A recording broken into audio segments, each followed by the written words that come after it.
Ready ready start. माननीय सभापति महोदय, मैंने इसके पूर्व पहला प्रश्न पूछा था जिसका उत्तर मुझे नहीं मिला, इसलिए मैं आपसे दूसरा प्रश्न पूछना चाहता हूँ और बाद में तीसरा प्रश्न भी करूँगा। इस संबंध में मेरा निवेदन यह है कि कल ही मैंने अपने मंत्री पद से त्यागपत्र दिया है, उसके संबंध में अपना वक्तव्य देना चाहता हूँ। मैंने कल उसकी लिस्ट भी प्रस्तुत की है, इसलिए आपके हाथ जोड़ता हूँ कि आप मुझे चर्चा के लिए समय मिलना चाहिए। आपने आज का जो विस्तृत कार्यक्रम दिया हुआ है उसमें मुझे पहले बोलने का अवसर दिया जाना चाहिए। पूर्व में आपसे इस बारे में चर्चा हो चुकी थी। आपने आश्वासन देकर कल के लिए कहा था, किंतु कल बजट पेश होने वाला है। संभवतः कल आप मुझे समय न दे पाएं, इसलिए मुझे आज ही बोलने का अवसर दिया जाए। अतः आपसे आज्ञा चाहता हूँ।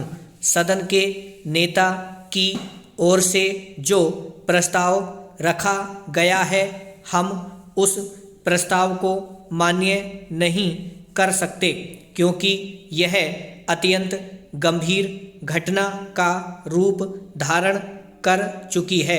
इसलिए उस पर बिना कार्यवाही किए किसी भी सदस्य को संतोष नहीं हो सकता है।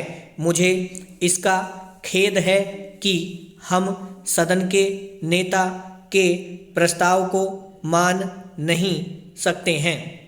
हमको कार्यवाही करना ही पड़ेगी।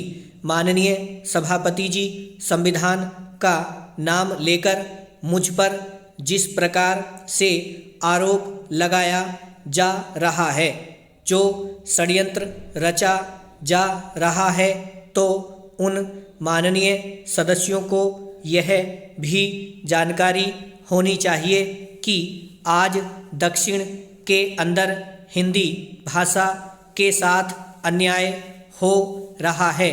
आज जब बाहर जाते हैं तो आप हिंदी की जय बोलते हैं, हिंदी के नाम पर वोट मांगते हैं।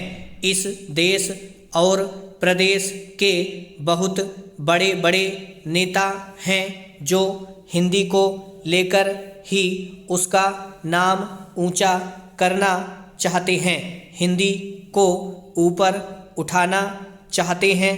और अब दक्षिण में हिंदी को लेकर क्या हो रहा है, कृपया आप इस चीज़ को नज़रअंदाज न करें। अगर सदस्य ने हिंदी की भावना से प्रेरित होकर कुछ किया है तो उस पर आप जोर न दें, बल्कि उत्तर दक्षिण में हिंदी के साथ जो हो रहा है उसको भी देखने की तकलीफ़ करें। मैं उदाहरण स्वरूप आपके सामने जो डायरी पेश करने जा रहा हूँ उसमें जो नक्शा छपा है उसको भी ज़रा गौर से देखिए। यह अंग्रेजी में छपा है। अभी अभी कांग्रेस पक्ष के माननीय सदस्य ने डायरी बताकर मुझसे कहा एवं नक्शा भी दिखाया। डायरी अंग्रेजी में छपी है, तो मैं उनसे कहना चाहता हूँ कि वे हिंदी के बड़े चैंपियन और हिमायती बन रहे हैं। राम।